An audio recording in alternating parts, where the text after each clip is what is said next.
Izuku Midoriya isn't known as Izuku Midoriya. He was born on a different planet, and as a baby, he would be in an incubation chamber, waiting, installing, and everybody would be around him, looking into the chamber, seeing what type of power the kid has. It seems as if the kid sits around the lower to middle class range, which is unfortunate for the king of all the Saiyans. Obviously, they're trying to build an army, build a stronger one at that, but this Saiyan, or these Saiyans, are a little bit different. Prideful warriors, yes they are, but they don't just scavenge and kill for no reason, but they are forced under the rule of someone specifically. Someone not necessarily that much stronger than them, but strong enough to keep them under his heel. Izuku is just a baby at this time, but it would eventually, and very, very soon, the death of his family, his friends, and, well, his entire race would go. His planet would explode in a blaze of glory, but he was able to get off planet on a ship, just like one we know from a other universe. Izuku would be sent away by his parents while they look on as their child flies off to an unknown planet. They worry. They are worried about the kid that they weren't able to raise, that they weren't able to protect. Hopefully he doesn't get caught on the way there. That's all they can hope, as their planet would erupt into flames and a blaze of glory. Izuku would head off, flying through the entirety of space, eventually landing on what we know as Earth. But this peaceful planet would change drastically when Izuku's ship lands on the planet, crashing into a nearby forest in Japan, and oddly enough, a woman and her husband were currently walking by for their honeymoon. They've been walking around this forest for a while and been talking about having kids. But of course, even before this, years of dating, they decided to try and it never worked. They walk up to this so-called space pod not knowing what it is, and when they look at it, they see a baby within that pod, immediately trying to get the pod open, but it opens on its own as a little AI voice begins to speak about how they landed on planet unknown, not knowing exactly what this planet is, and not knowing the name that the Earthlings call it. Of course, Izuku is just a baby. The baby is taken out of the ship, and obviously Inko doesn't know what to do with the ship itself. But with that said though, she calls up some people, or some hero type of agency, to go check it out. This is some technology that they would love to get their hands on and might even help in the near future. With that said though, they bring tons and tons of research, and they want to make sure that Izuku, or the new Izuku, being named Izuku when obviously they got him set up, they would more or less go about their life kind of normally in a way. They didn't think too much about it. He had a tail, and that was about it. Maybe this was some mutation of a monkey that was out in space or something of that manner, but a prideful warrior, or soon to be a prideful warrior, was a Saiyan from a far distant planet, and that would be known when he would stare out his window at the full moon. The full moon would cause him to transform into a giant ape, or a great ape, immediately thrashing around and basically causing mayhem. Immediately, tons of heroes would swarm to the scene trying to help, and Inko and Hisashi Midoriya would try and tell them exactly what's going on. Top heroes would try to subdue Midoriya while this is going on, but nothing is working. It seems like they can't get a hold of his tail, they can't track him down, they don't even know how to even eliminate or even stop him, if they can at all. Many think this has to be some sort of rogue quirk or some crazy dormant power that was within the boy, and to a certain extent it definitely was, but not what they think it is. This is no quirk, this is in his genetics. But luckily, someone comes up with the bright idea to try and chop off his tail. Maybe, just maybe, that is the difference. The mother and father did say that the tale of Midoriya, the father of Izuku Midoriya, and the, well, husband of Inko Midoriya. Of course, that's not actually Izuku's father. Izuku's father is another Saiyan from a whole different world, that is, he was. But this opens the eyes for the Hero Society. More like the hero agencies all around, including hero schools. And the biggest of them all would interact and reach out to Inko Midoriya, talking to her about the talent that her young child truly has and what this could mean for everybody. So, the conversations would go on, and the conversations about Izuku would go on as well. These conversations consisted of the powers that he holds, the superhuman strength that he currently has, and so on and so forth. It seems as Izuku is growing up, he's been gaining more and more memories of his past, or basically of where he came from, of his former planet and the people that were on it.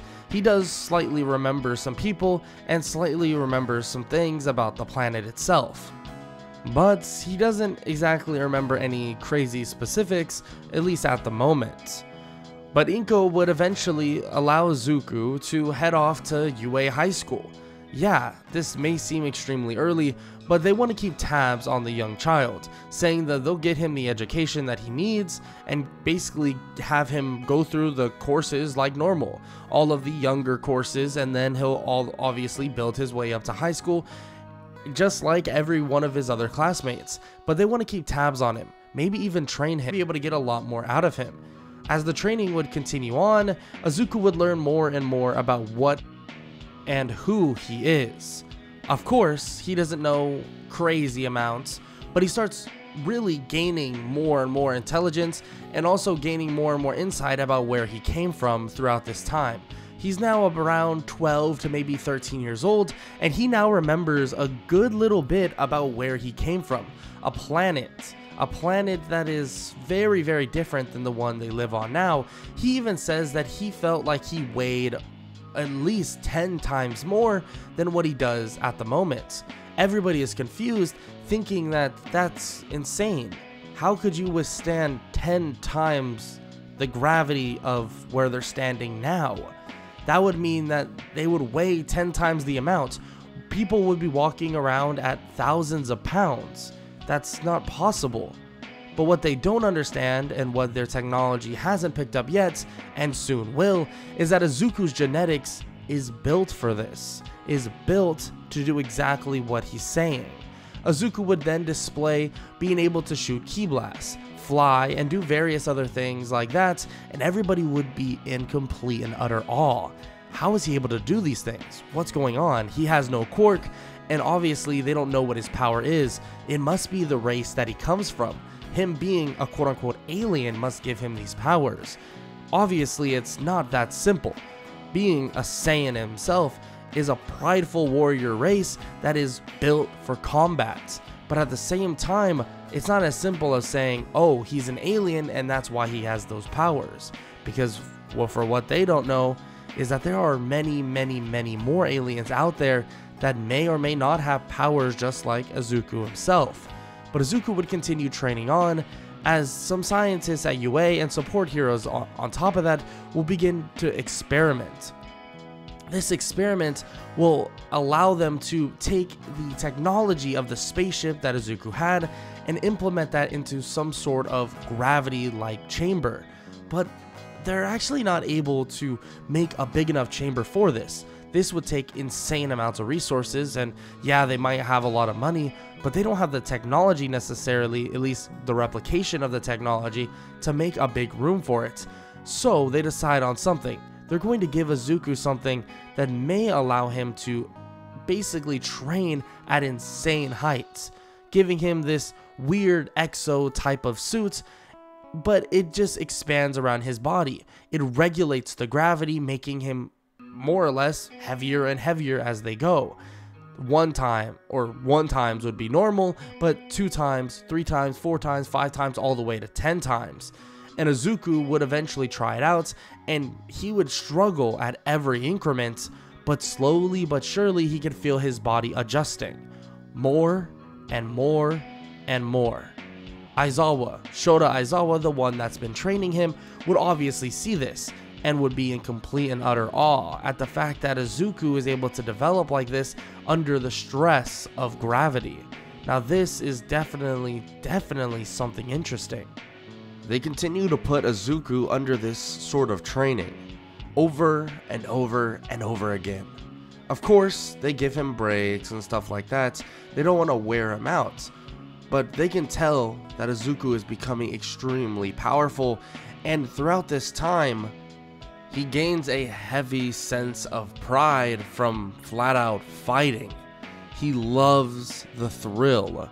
He loves fighting as much as possible, even to the point that he tells everybody in UA that he's open to a challenge whenever and wherever they want to fight. That's just how he is. That's just who he is. He doesn't like losing, and all he does is want to win, and that's where that Saiyan blood truly runs through his veins. With that said though, he actually decides to pass on the free entry to UA. He tells them that he should know enough information and also be powerful enough to easily get through the entrance exam, so he'd rather do that or get a different exam and go through it as well. He says that he wants the challenge, so Aizawa decides to tell him that he'll be taking the recommendation exam, which is slightly different and more of the same aspects as the entrance exam, but it's against the best of the best in terms of the recommended people.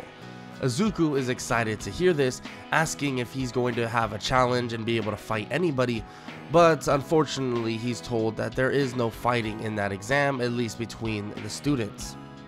But he would get his chance against more or less competing opposition in certain drills and certain things that they have lined up.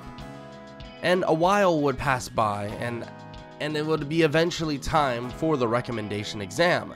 Izuku would look around to see various people, some really impressive and some not so impressive. He would be walked up on by this big guy by the name of Inasa, talking to Izuku in a very loud and boisterous voice.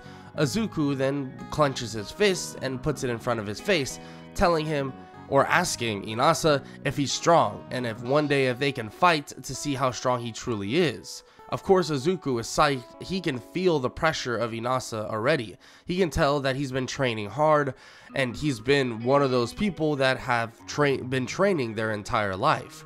Inasa looks at him and smiles, saying that they'll definitely fight soon. They just both need to, well, pass.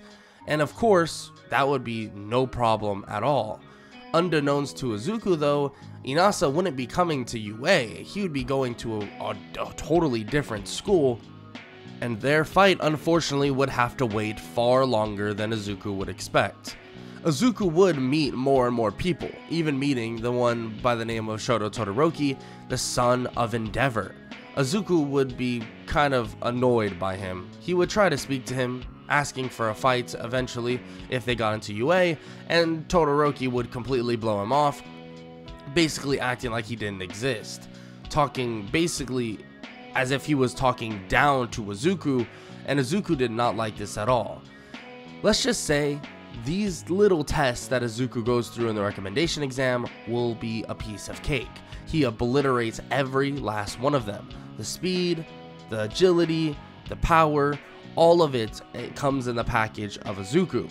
He has a good grasp on his power at this moment, and he's pretty prideful at the fact that he's at the top of the recommendations, even though technically he most likely didn't have to do any of this because they've been kind of running tests and training at UA for his entire life at this point. But with a couple of weeks before UA truly begins, Izuku has some time off. To hang out with his mother and really have some time off to figure out what he wants to do with his life. He would visit his father's grave from time to time, but Izuku barely even knows his adoptive father, as much as he cares about the fact that he passed away, and he obviously knows about the night that it occurred, being that it was his fault.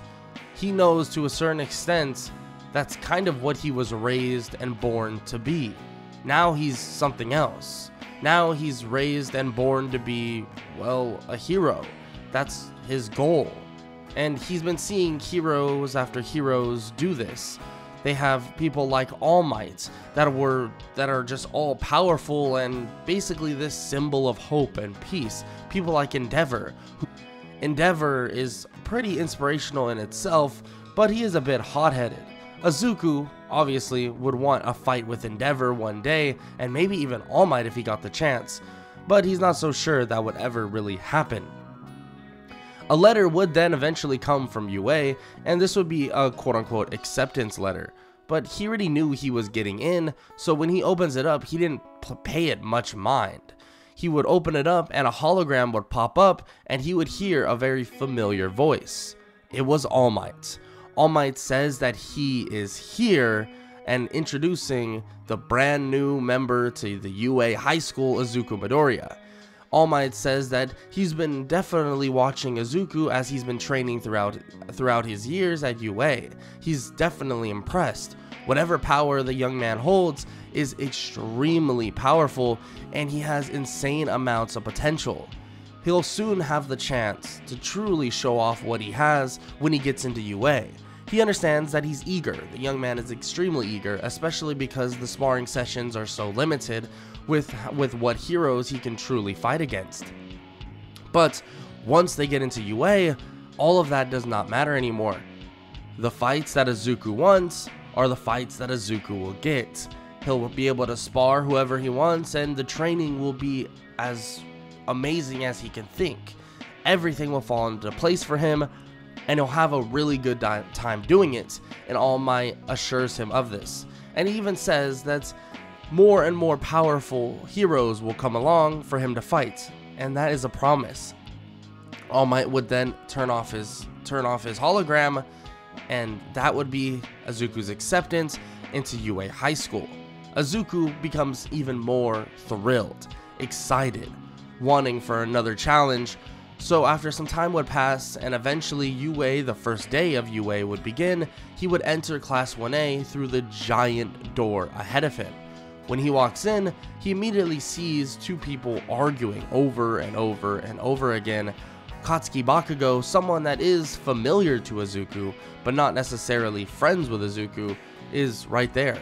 Izuku walks over to him and looks around him for a second and taps on his shoulder. Bakugo would turn around and would continue to yell, but Izuku would just ask if he knows him from somewhere. He looks familiar. He looks like that little kid with blonde hair that he knew so long ago. Bakugo is shocked to see this. What happened to his tail and why is he even here? But as Bakugo is saying this, realization, holy shit. Bakugo realizes who this is and why he hasn't seen him in so long. Bakugo then, in his own way, asks where he's been and why he's been gone. Izuku says he's been at UA, training. They took him away after some occurrence happened.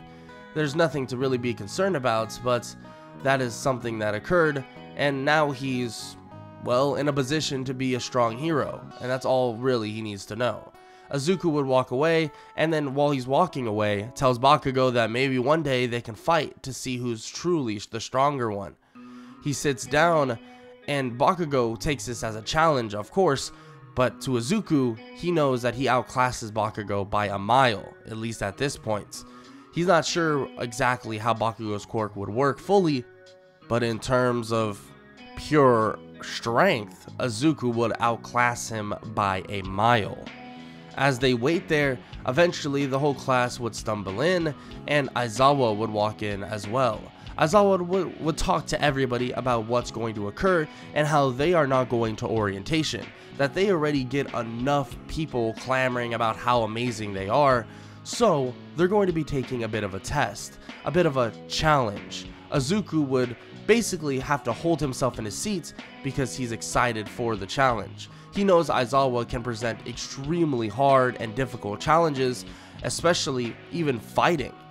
Yes, Izuku might be strong, he might have superhuman-like strength, but it took a while for him to get to that. Even under gravity-like training, that gravity training took forever for him to gain, even up to 10 times gravity. Izuku wasn't used to the gravity, and frankly, he didn't go through enough intense training to be ready for that gravity training.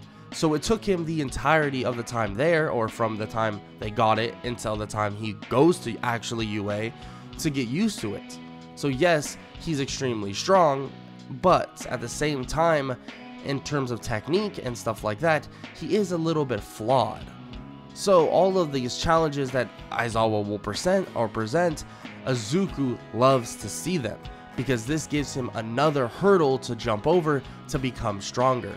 He listens in, and it's a quirk assessment test, which Izuku technically doesn't have a quirk, but he assumes that it's just going to be kind of like this physical-like test.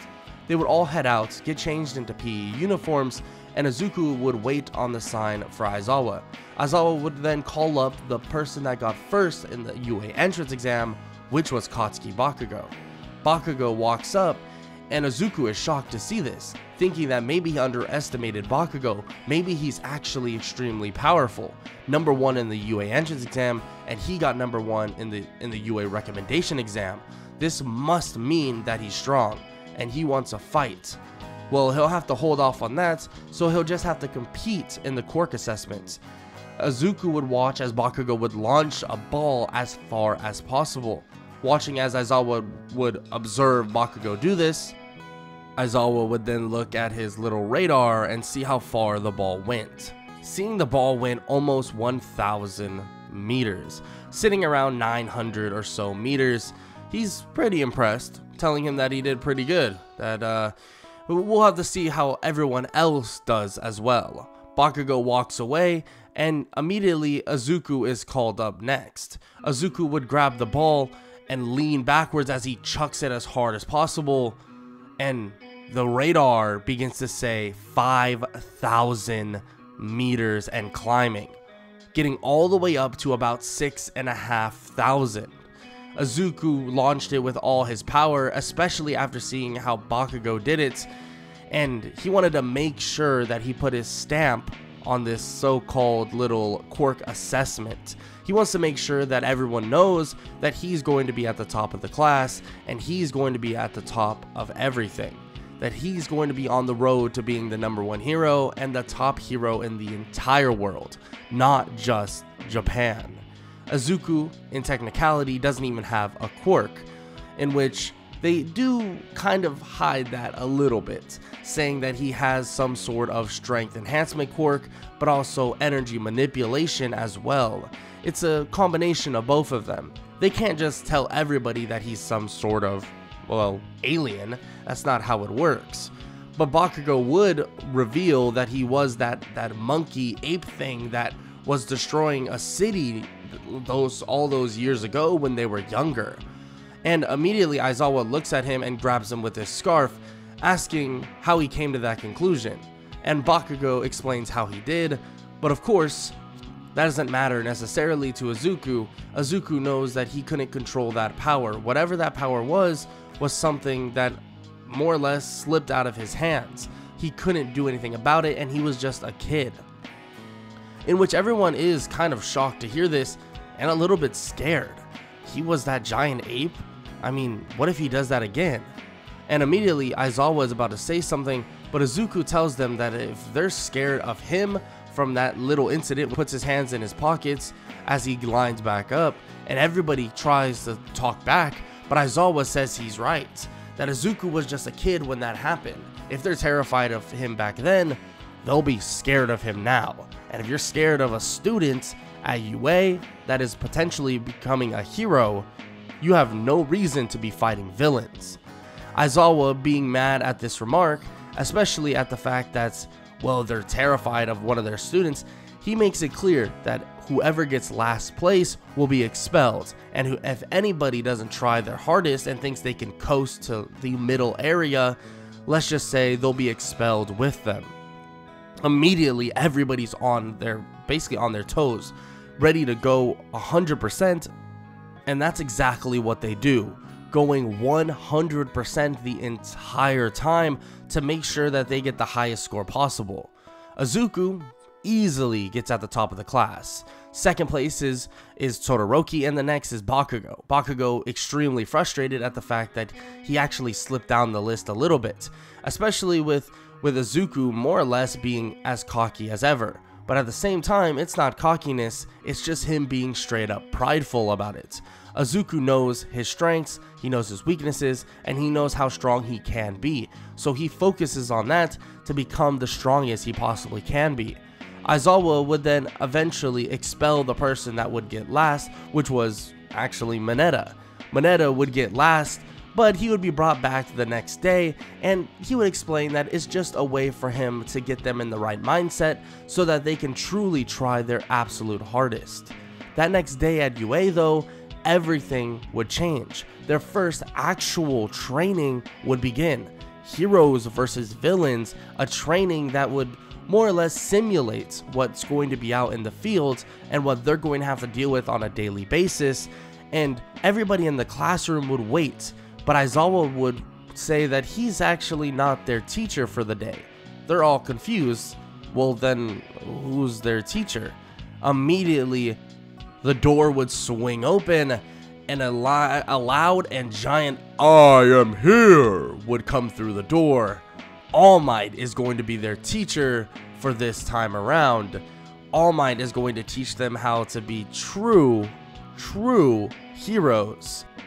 Izuku wanted a chance to fight, to show off his strength, and he'll finally be able to get that. But what he doesn't know is that he'll be able to get far more than just fighting his classmates. Because when the future continues on and he goes throughout everything in UA, there's more to come and more fights for him to be challenged by than he could possibly imagine. For the first time ever, really, Izuku is going to be fighting against people near or at least close to his age.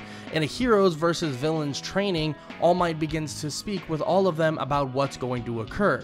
First, you have the villains, the ones that are going to be protecting a bomb within a building.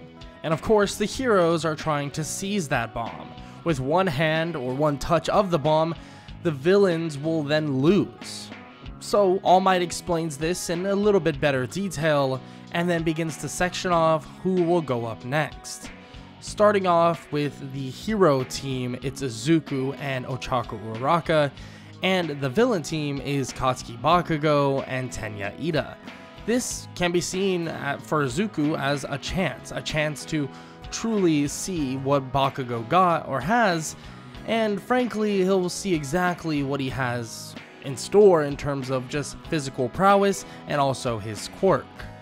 With that said though, they are given 5 minutes to plan, and the planning phase is relatively basic.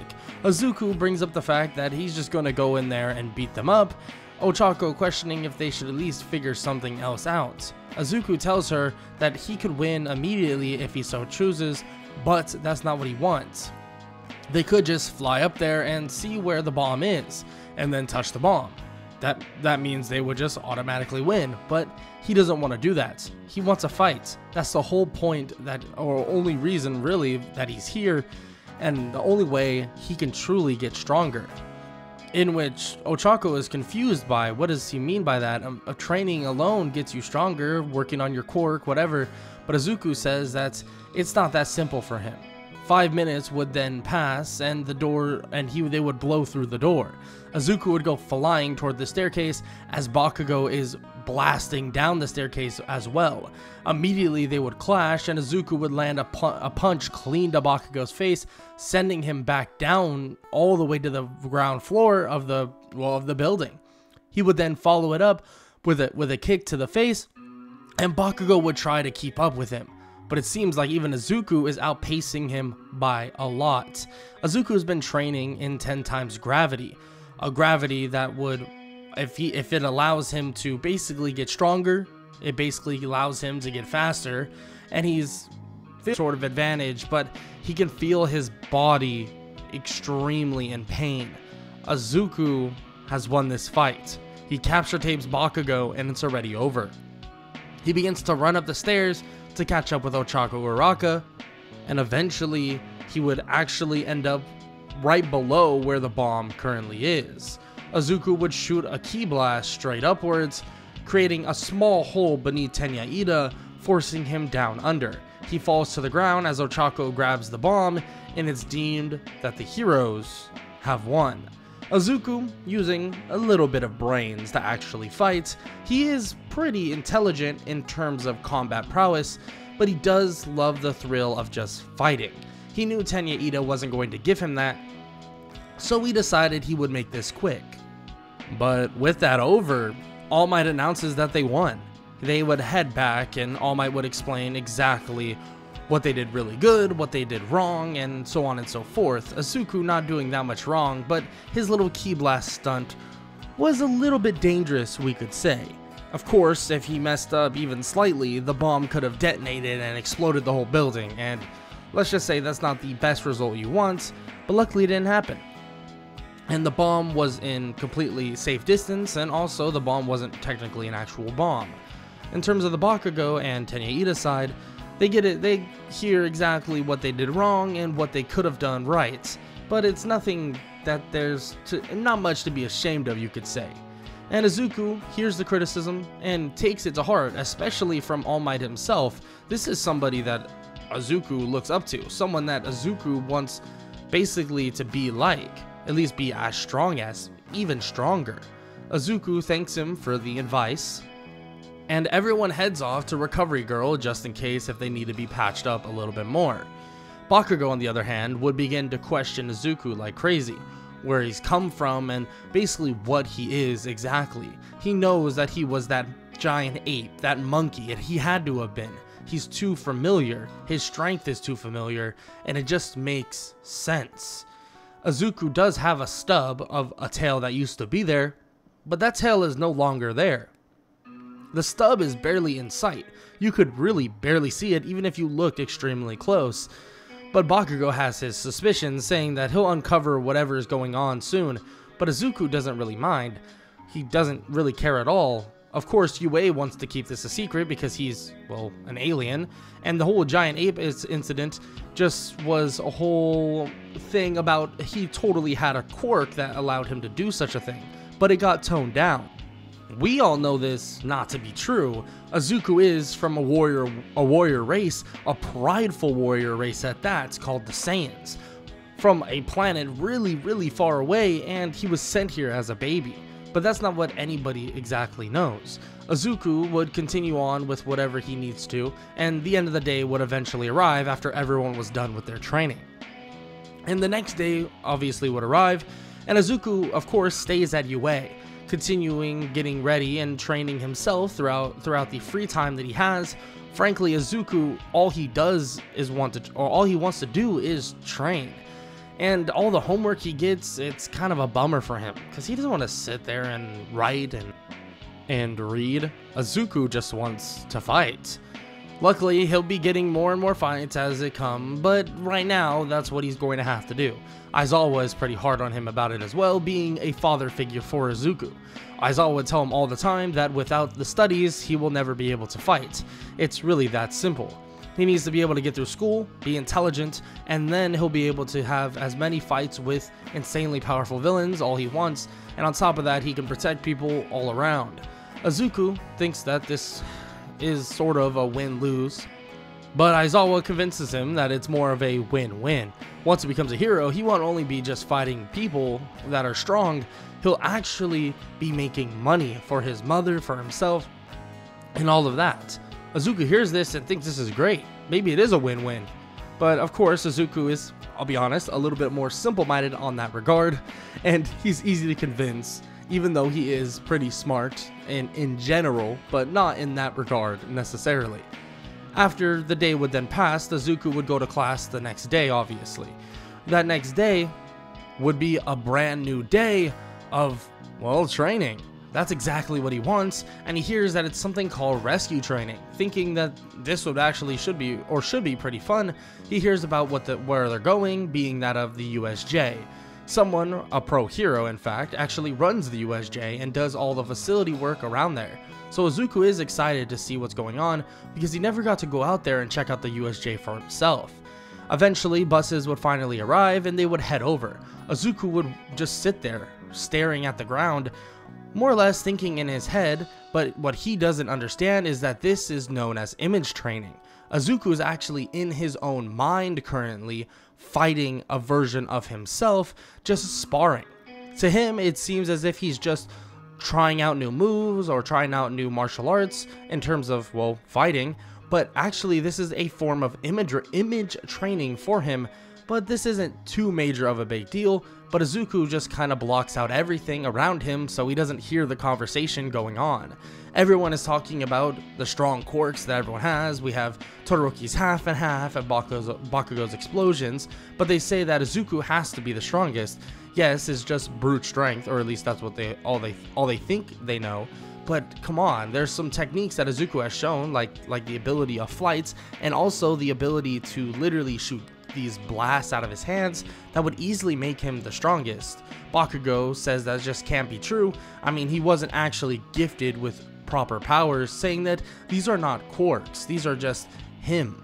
He's not actually a person that has quirks, he's something entirely different, more like a monster in fact.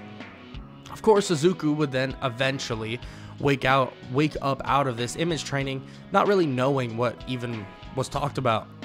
And people would ask what Izuku thinks. He would then say that he has no idea what they're talking about at all, as they would arrive at the USJ. He would have no interest in even really chatting about who he thinks is the strongest, because it's pretty obvious that, for one, it's him, and that no one else can even really step up to him at this moment. He hasn't seen Todoroki really much, and the only time he has, he just sent a huge ice attack to more or less defeat his hero versus villain training. But that's not much to even think about. It's just ice. Izuku can punch through ice, blast through ice, walk through ice. It doesn't really matter, it's ice. Izuku doesn't think much about it at all as they all head up to the USJ, getting introduced to Pro Hero 13, and she greets them all in. They begin to look around in complete awe. This place is insane. Izuku even says it. There's stuff that simulates everything you can possibly think of. Giant cliffs, ocean areas, lake area drops to the ground, and everybody stares in awe at the fact that he just levitated upward to look around. But he doesn't really say a word about it as Pro Hero 13 continues to talk. Izuku would listen, and listen pretty closely because he actually is interested in this, but just as he does, he sees something forming from behind Pro Hero 13.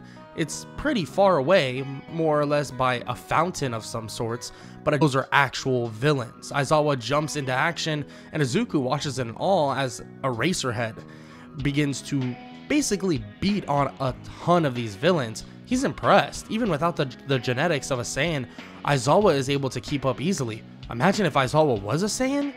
That's something different.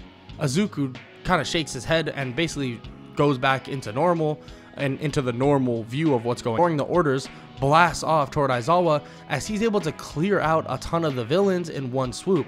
The villains are kind of weak. Yes, they're villains that are more developed because they're technically adults, but Izuku is and has been training, and he's pretty powerful at that. There's some technique flaws here and there with him, and there's some things that will definitely leave him open for combats. But nonetheless, Izuku comes crashing in, eliminating, or not killing, but at least knocking out most of the people there.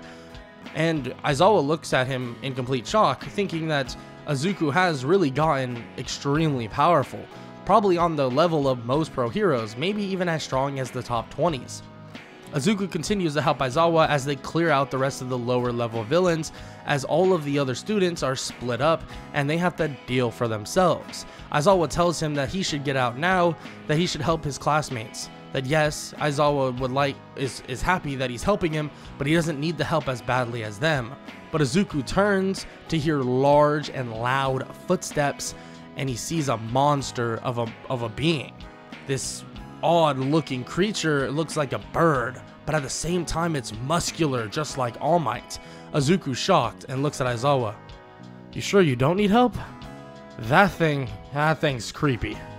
Izuku immediately steps in front of Aizawa as he sees the bird-like creature move toward him at insane speeds. Izuku takes the hit straight to the face, getting slammed into the wall.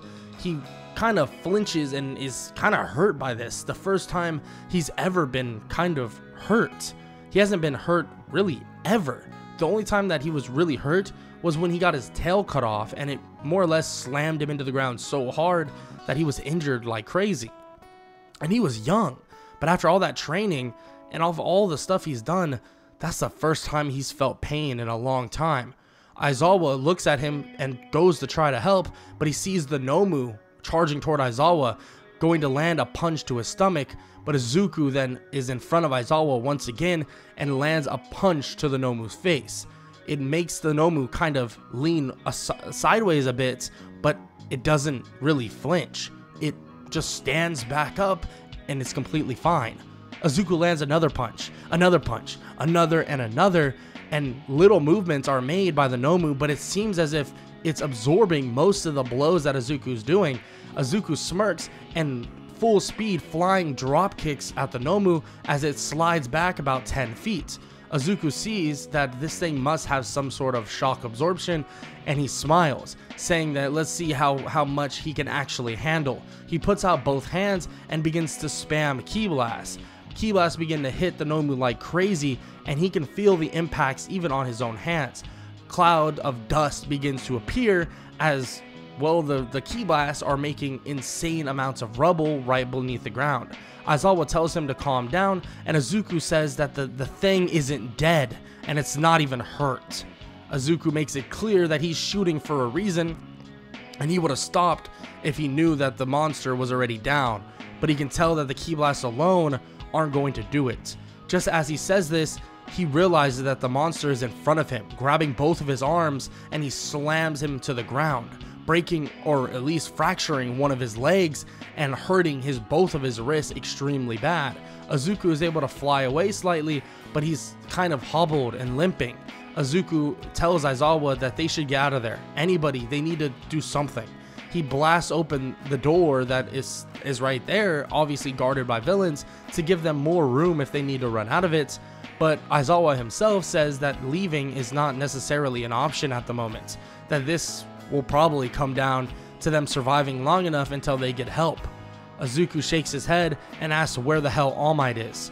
Aizawa says that he's not here yet, obviously, or it would be handled. Izuku flinches at the regard that they need All Might to save him and save them.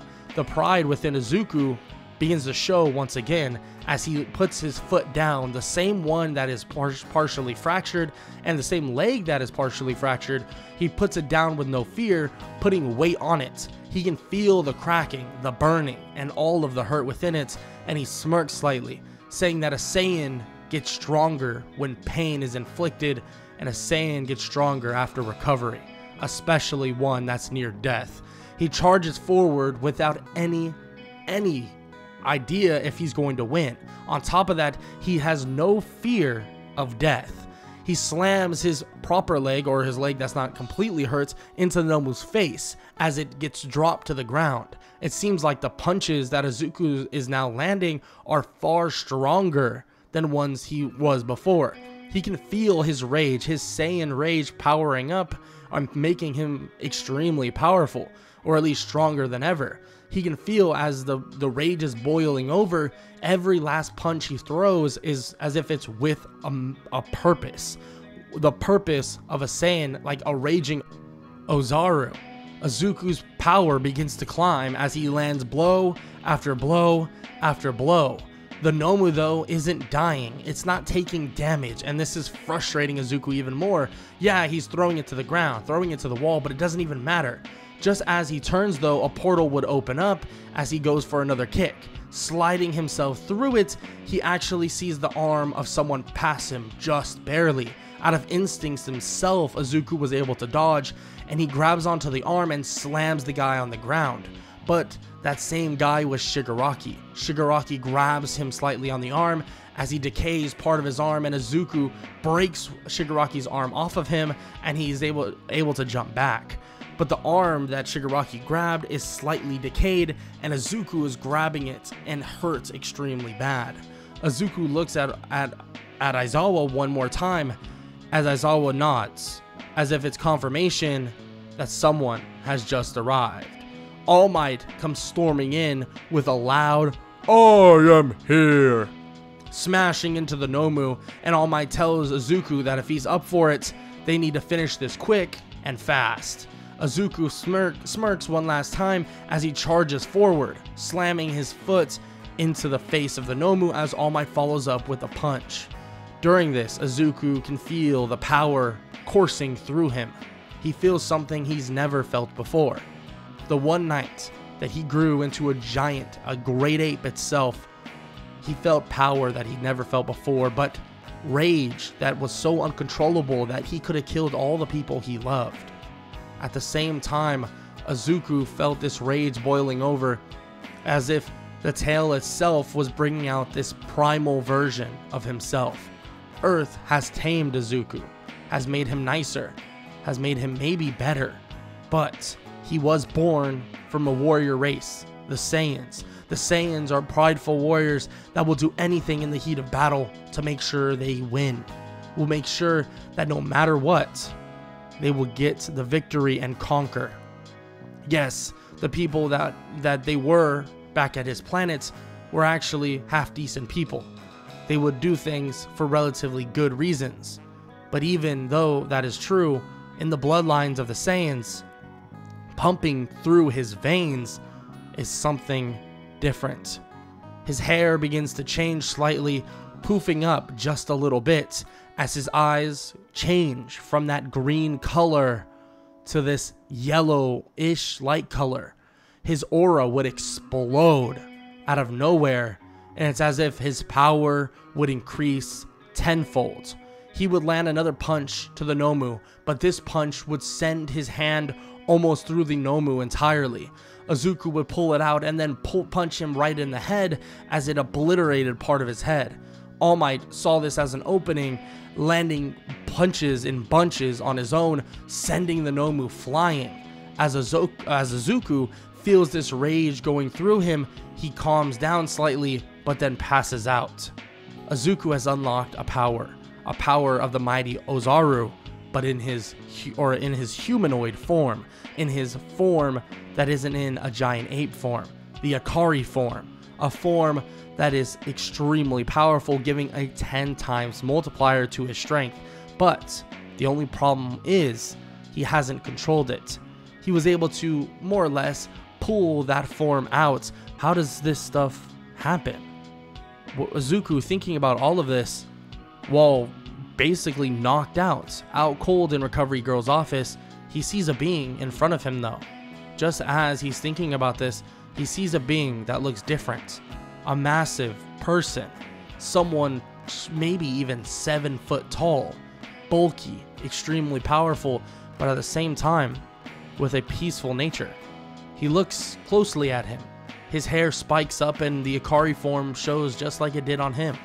The yellow eyes, the hair slightly spiked, and the insane, intense aura. But at the same time, he can hear. It's as if he can hear the voices within the mind of that Saiyan's head screaming, as if he's a primal creature just wanting to fight, fiending for his last meal. Izuku's confused at this. How? How is this possible? How are they able to channel the power of a monster within themselves? What kind of genetics, what kind of person is Izuku? Izuku watches on as it replays in his mind something that happened, well, in a whole different universe. A fight between that monster of a man, between seemingly Saiyans as well. But Izuku, as he sees the clash between these two Saiyans, they would disappear. Gone. And he would hear the voices around him telling him to please wake up. He wakes up, jolting out of bed, and he stands on the bed itself. He crumbles back to the ground because his leg is fractured in multiple places, but Recovery Girl says that he'll be just fine. Izuku looks at his hands, and All Might is glad to hear that he's a-okay. He asks what went down and what happened. Is it all true, exactly what he did? And of course, All Might assures him that everything he did was good. He helped everyone out, and he even showed off some power that maybe even surpassed someone like All Might. All Might says this and says he needs training, proper training. Yes, they've been training him at UA, but they don't understand him. They don't understand what he is. I mean, they have run tests and they have run this or that, but they don't get it. Maybe they're missing something. Maybe they need to know more. All Might says that there's some things coming up. They have the UA Sports Festival coming up really soon, but as he's saying this, he cuts him off. You didn't even tell me if everyone's good. Okay, is Aizawa okay? All Might, of course, says he is. He knows that he cares about Aizawa greatly, and Aizawa cares about him too, being that Aizawa is like his father figure. Izuku would deny this, saying that his father died long ago. But All Might knows that he's just trying to hide and be that prideful warrior that he thinks he is, or maybe even knows he is. All Might says that's fair enough, and says that yes, they're all okay, and that soon, and very soon, the UA Sports Festival is going to begin, somewhere and somehow for him to show off what he's capable of. All Might says that he wants him to show off as much as possible, show that he is truly the strongest and most capable up-and-coming hero. He says that he might not have the power of All Might himself, or maybe isn't a direct successor, but he can see Izuku as being that person that's next up to be the #1 hero. Izuku's shocked to hear this, but thanks for the compliments, and says that as long as everything goes according to plan, All Might says if he does extremely well, then he'll have an invitation to someone that he knows really well. Sir Nighteye himself would love to work with someone of Izuku's caliber, and especially work with somebody that's out of this world. All Might would smirk and give him a little wink as he walks out. Recovery Girl says to not worry, that All Might knows and only the teachers know, but the students do not. Izuku says that there is nothing to worry about. He doesn't really care even if they know he's an alien. With that said though, Izuku shrugs off what's going on, and eventually he's all healed up and ready to go for the UA Sports Festival. And let's just say this little bit of a heal up, and not really little bits, he was pretty injured, gives him a good bit of a power boost, known as a Zenkai. Izuku not knowing exactly why he feels stronger after getting healed. That's something he writes down and eventually would tell Aizawa about what occurred. But with that said, Izuku's next step is the UA Sports Festival, then maybe even an internship with Sir Nighteye. What will happen next? How will he do in the UA Sports Festival, and how will everybody react to it, the possible alien by theory of many? How will people react to the prideful warrior Izuku Midoriya? Izuku Midoriya is finally ready. It's time for the UA Sports Festival, a time for him to truly show off what he has in store. And what he has in store is strength beyond the means of almost every single person on this planet. Maybe even arguably every single person on this planet. The UA Sports Festival will put him in a position to go to someone like Sir Nighteye, maybe even someone else that he has currently in mind. And as always, it would finally begin. The UA Sports Festival, it would obviously start with a normal speech, but normal isn't quite the word for it when you have Katsuki Bakugo doing it. He would obviously be far from humble, and everybody would kind of boo him. But as the first event would begin, it would be a very simple one, an obstacle course race. Now, as the countdown would begin, and they would all race off, Izuku would leap to an insane head start as he jolts off by just flying. He flies off at insane speeds, and he just barrels his way through robot after robot, actually collapsing the robots in the way of everybody else, so it's harder to get through. But frankly, there was really no chance in any universe that Izuku gets caught. So he'd blast through the event at insane speeds and finish first overall. Obviously, he would need to wait a little bit until everyone else finished as well, but he would finish first in the obstacle course race, and everybody else would follow suit. Todoroki, Bakugo, and many others would follow along. Izuku would be just waiting as the crowd cheered him on and many others, and he'd be prideful and proud of what he's done so far. Next up would be a whole different event. It would be a cavalry-like battle, and Izuku would be slightly avoided, especially for the fact that he has a $10 million basically bounty on his head. But still, being as strong as he is and having the ability of flight would give him a massive advantage. He would get people like Mei Hatsume, Ochaku Uraka, and also Tokiyami, and it would be pretty easy for them to pass, especially when Izuku decides to just fly in the air.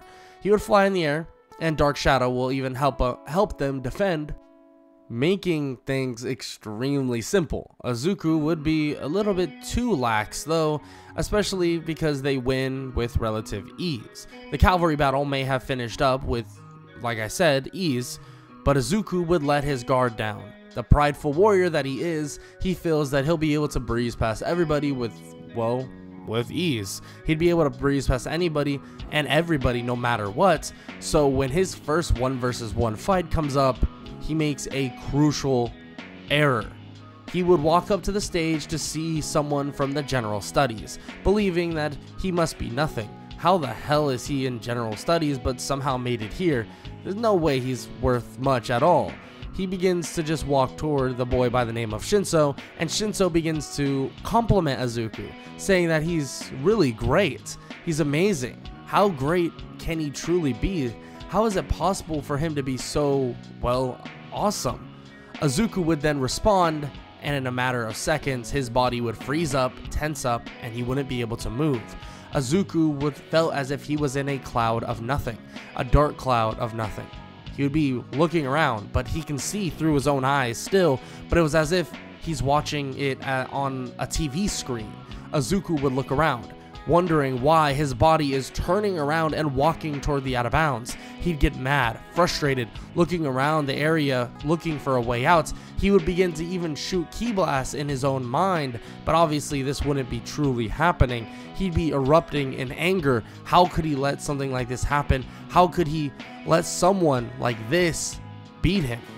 Something triggers in Izuku's mind, and his aura would erupt once again. His eyes would turn yellow, and he would transform into the Ikari form. Once again, Izuku has tapped into the power of an Ozaru in his small form, or in his humanoid form, breaking free of the quirk that Shinso placed on him of a brainwashing quirk.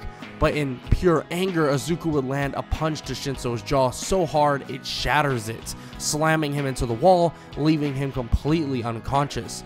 Izuku is shocked as he powers down and realizes what he did. He helps Shinso out and brings him to Recovery Girl as soon as possible, and is slightly worried about his well-being. After knocking Shinso out, the first thing he had in mind was that the power of an Ozaru, or a giant great ape, really took over once again. He thought he had more control, but the rage that boiled within him, well, forced his hand even worse. Izuku didn't want to hurt him that badly, but he couldn't control himself. He realizes that that's something he'll need to get control over. His actions, his prideful nature, and his anger. That's something that he can't allow to erupt in such a way without control, especially when it's just a kid like himself, someone that's striving to be a hero just like him. He can't do stuff like that. It's just like what happened all those years ago. It's just like what happened when he turned into a great ape and killed so many when he was just a child. Izuku realizes this and begins to think about ways of restricting his anger, but at the same time using it as only power, not as a way of direction in a fight.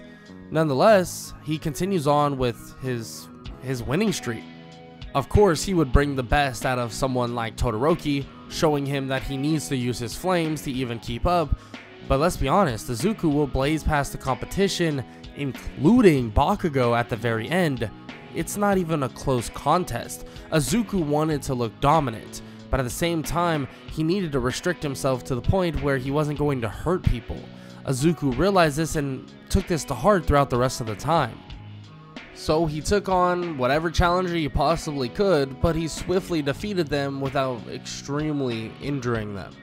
He would eventually apologize to Shinso, but one thing he wasn't thinking about was this overall complete tear of the entire UA Sports Festival would lead to a ton of offers, even more than the star pupil of Endeavor.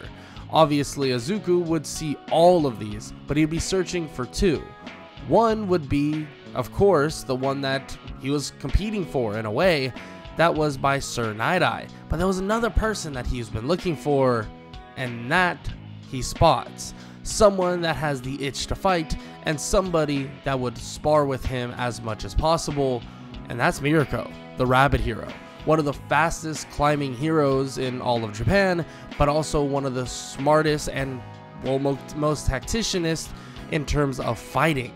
So that's exactly where Izuku wants to go. He wants to go fight with Mirko and get a ton of training in. He would relay this eventually to All Might, and All Might would be slightly disappointed, especially with wanting to see him go with Sir Night-Eye, because he felt as if there could be a good relationship with him and Mirio. And what they don't know is that Mirio obviously would have one for all.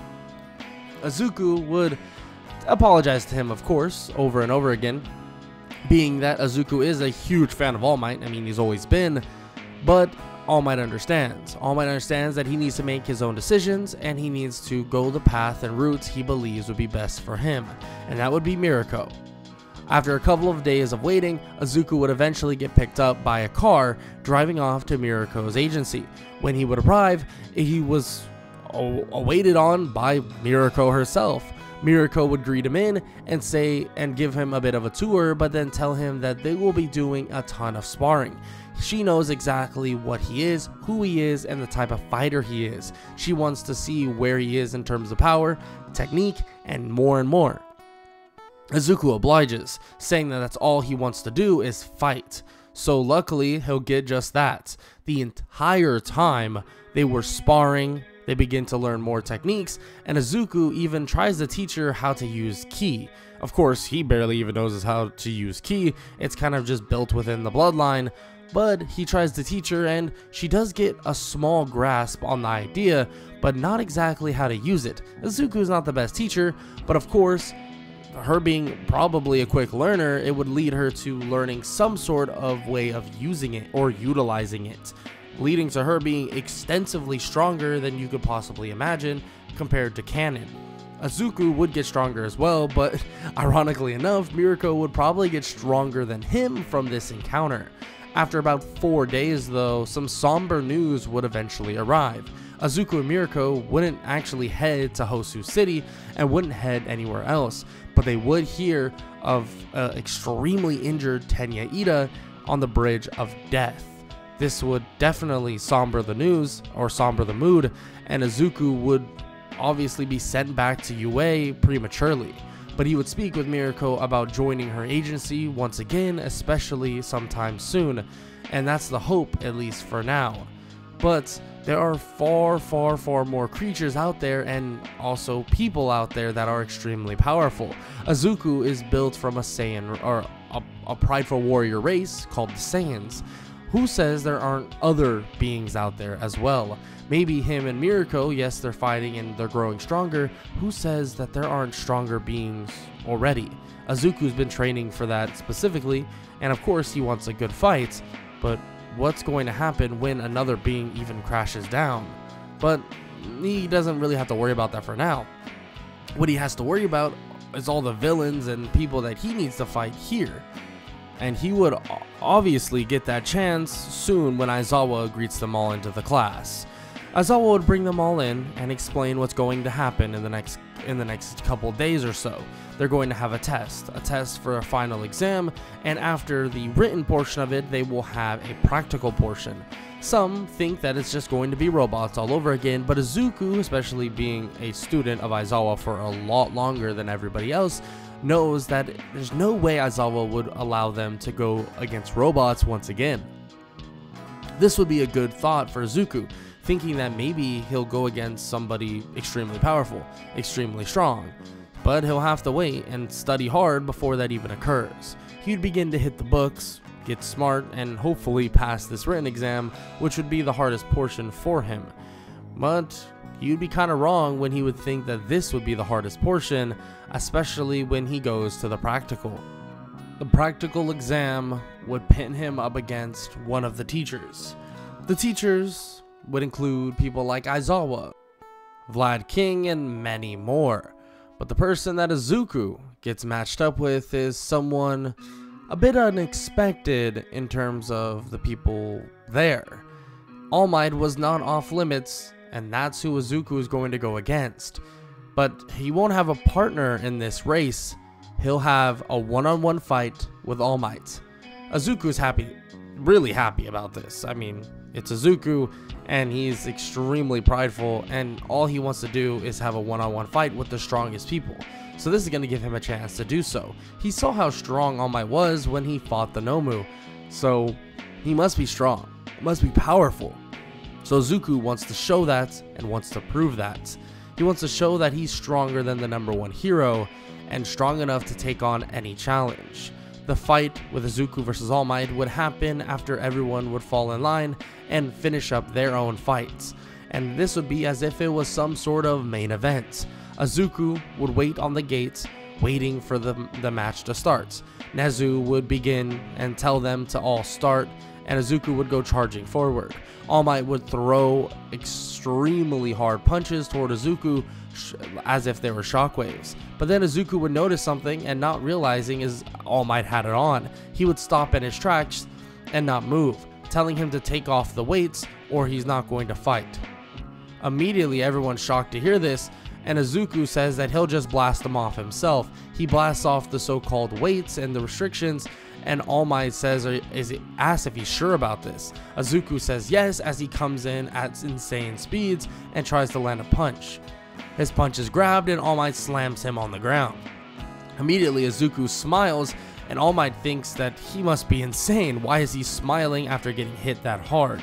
Well, Izuku now knows he can amp up his power an insane amounts, entering his Akari form as he bashes into All Might once again, as the fight evens out far more than All Might could possibly imagine.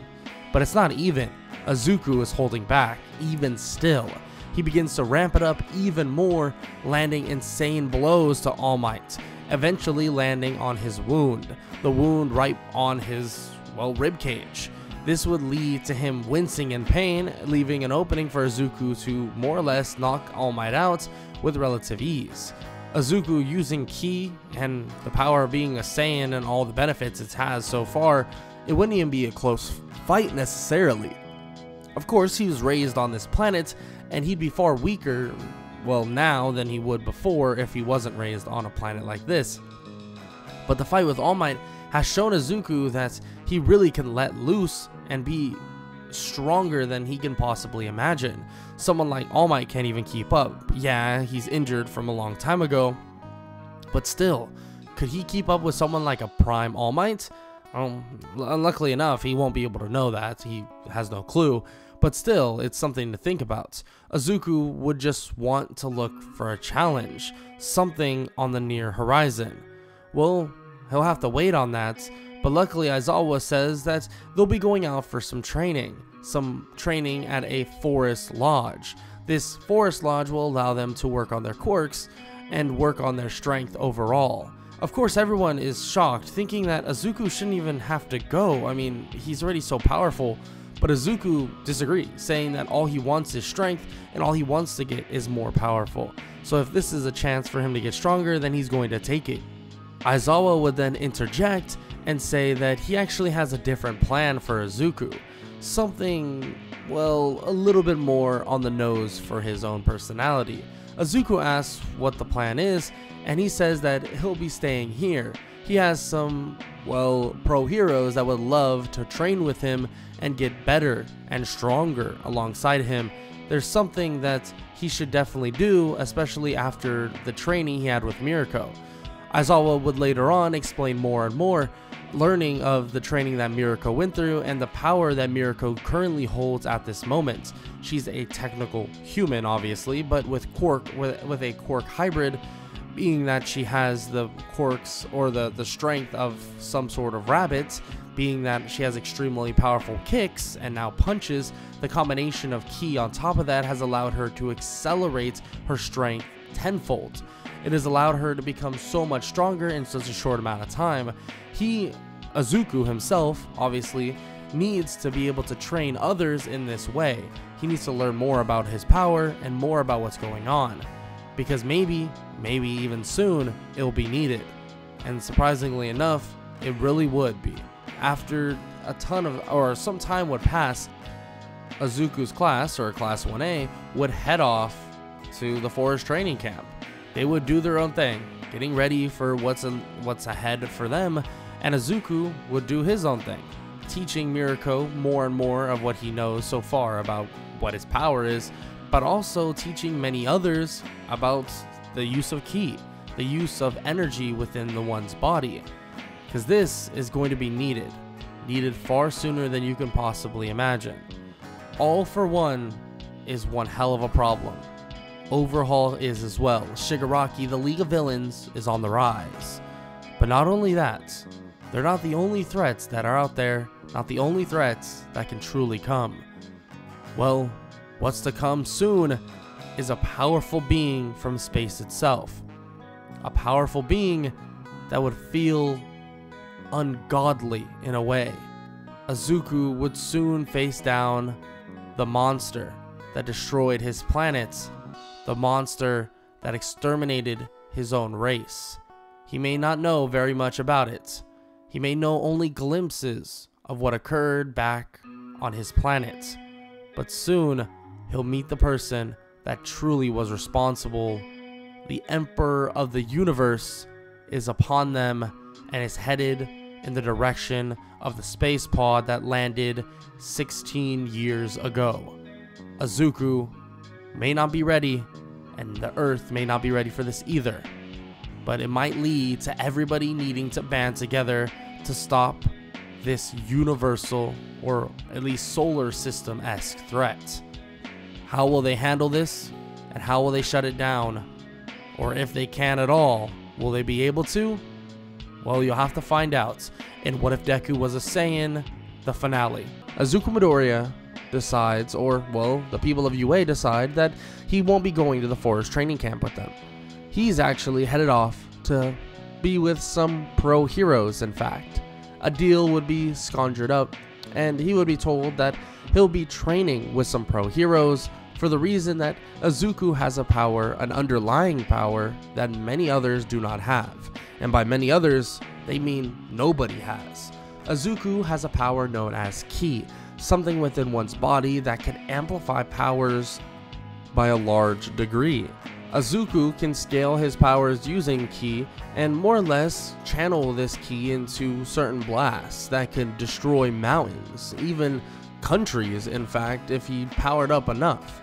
Izuku knows this through all of the training he's done so far. He hasn't found necessarily power enough to blow up planets, but his power continues to soar as training continues.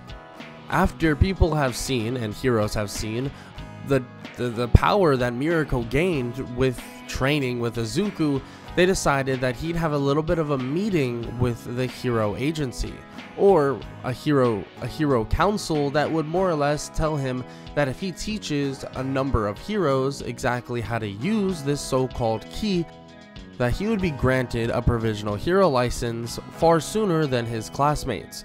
And on top of that, he'll have a stipulation that would allow him to become a pro hero far sooner than expected originally. Izuku would begin training many pro heroes. These heroes would include people like Endeavor, the continuation with Mirko, and many others like Sir Night-Eye, Hawks, and so on and so forth. These training sessions would continue on, and many others would pick up quicker than the original. Of course, Mirko would have a head start, but quickly people would catch up. But everything would eventually come to a halt when one of the classmates of Izuku, Katsuki Bakugo, gets kidnapped. He gets kidnapped by the LOV, or the League of Villains, and this would lead to a siege on the League of Villains base. When they rescue Bakugo, it would all lead to the fight with All For One and the League of Villains. All Might would fight head-on against All For One to make a difference, to stop him in his tracks, but All Might seems to be on the back foot. But eventually this would lead to many pro heroes coming to his aid. Ones like Endeavor, ones like Hawks, Mirko, and many others would arrive. All Might would believe that they wouldn't stand a chance against All For One himself, but that would be quite the opposite. Everybody at a combined effort would make quick work of All For One, especially with the training with Izuku. Even though this training was minor, it actually made them substantially stronger because of ki stacked upon their quirks.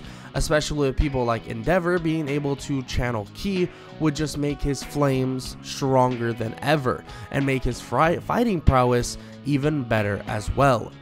Taking down All For One was just a stepping stone though. Izuku would stay in the position of this trainer that would allow everybody to grow in insane amounts of strength. And villains would begin to drop like flies. The Yellow V would only be able to hide for so long.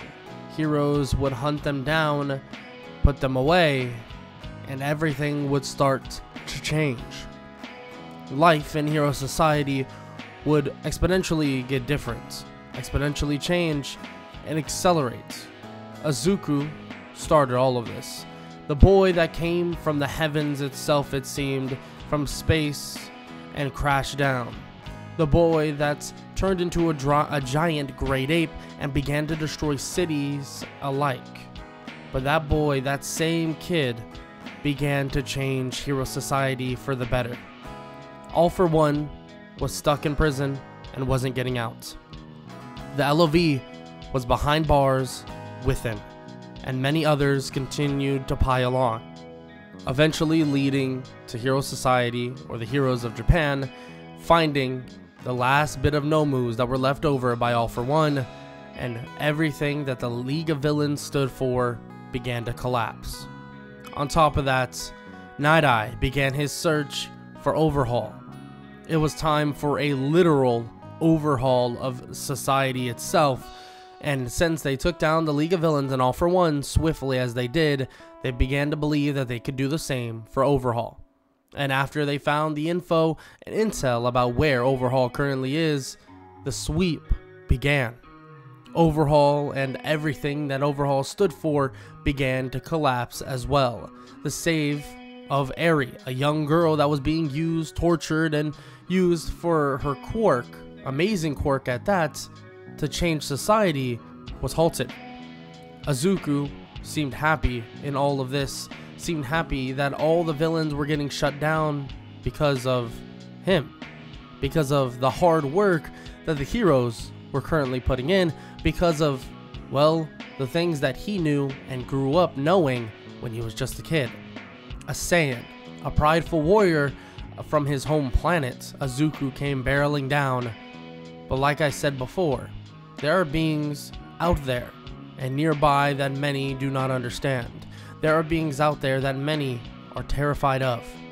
And one of those beings that destroyed his own planet, the one that he had very little information about, would eventually come knocking. Villains all around the world seem to be going quiet, seem to be going stagnant. In the US, from Japan to many other countries all around the world, they began to get shut down.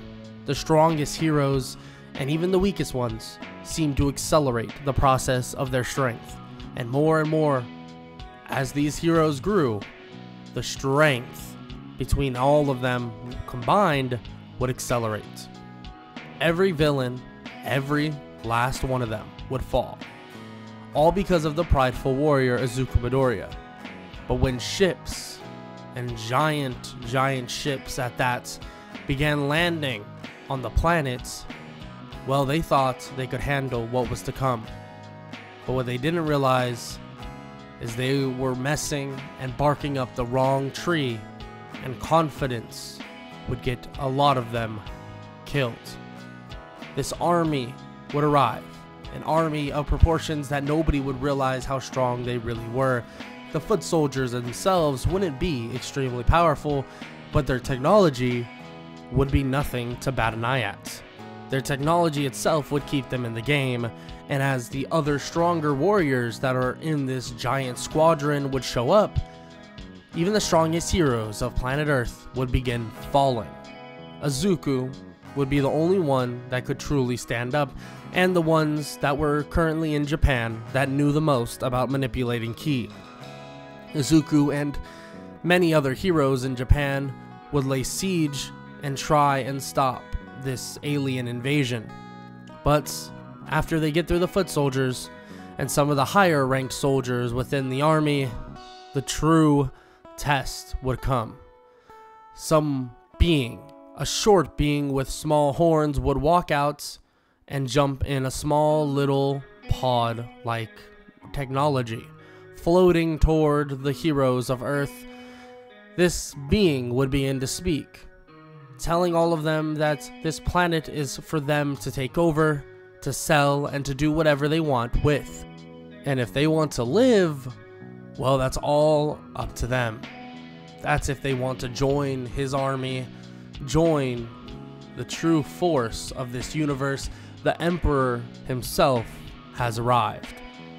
Not taking this 100% seriously, the heroes would begin their siege and charge toward this being, the being that is known as the Emperor of the universe. But quickly, they would be dismantled, and some would even be killed in one swift motion. Izuku would step forward and begin his fight, going toe-to-toe with this being, and he seems to have the upper hand. But the being begins to transform. Izuku would follow suit, transforming as well to his Akari form, and he's able to keep up with many forms past that. But the Emperor of the Universe was hiding such a power that Izuku wouldn't even imagine catching up to it.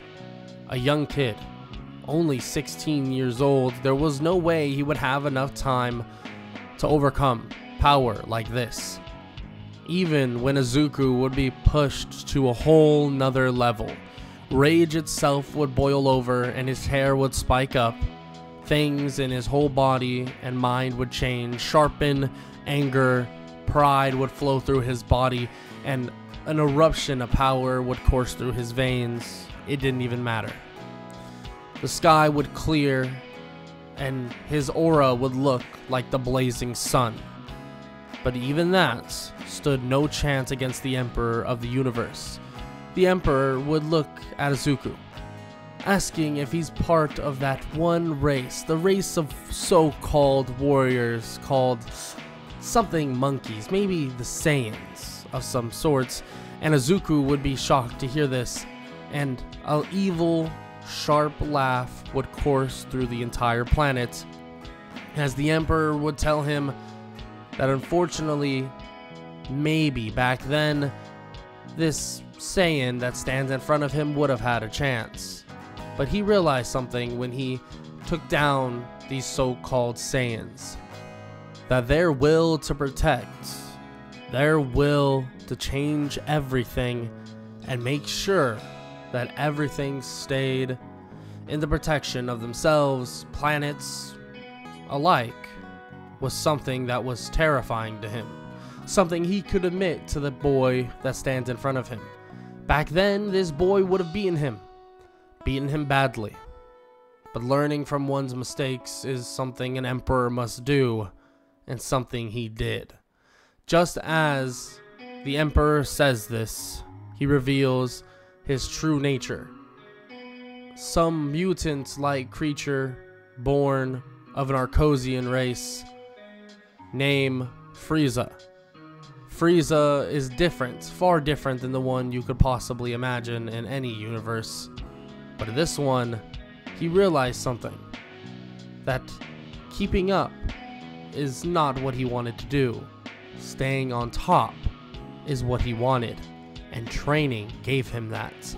The technology that even the Saiyans had gave him an idea. Gravities and many other things within planets gave him ideas. He had the smartest of the smart, or the geniuses of all planets, on his ship, doing his technology and researching every last bit that he needed to know. Izuku is shocked to hear this. This truly meant nothing. All of his training meant nothing. Everything he's done so far meant nothing. Izuku would watch on as a giant sun-like energy ball would come flying toward the Earth, as a sinister laugh would hover over the entirety of the planet. He would stick his hands out and try to stop it. But there was no stopping this energy. There was no stopping what was to come. It would crash down, vaporizing the entire planet, destroying him and everybody on it. Soon he would wake up in a place unknown to him, looking at a desk, a giant desk with a giant man sitting in front, as the man tells him to go to the left. That as a pure-hearted person like himself, someone that has followed the straight and narrow, at least as what they've seen, even with when he was just a child, he deserves to keep his body and to continue training throughout his life. And that they've seen many others just like him walk through here that have the same thing that they were given. But unfortunately, they all died a proudful warrior death. And maybe one day they can go back and get their revenge. And maybe one day they can stop the tyrant.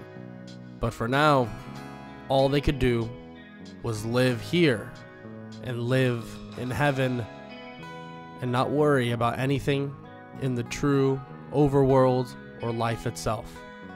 For now, the entire planet of Earth was destroyed just like his former planet.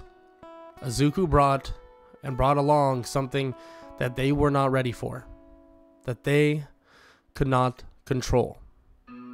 That is why, and that is how a proudful warrior like Izuku could fall, because they didn't live in a bubble. They lived in a universe that was so vast and wide that they didn't understand that defeating villains in their puny little planets wouldn't mean anything when an emperor of the entire universe would come knocking. And that is a wrap for What If Deku Was a Saiyan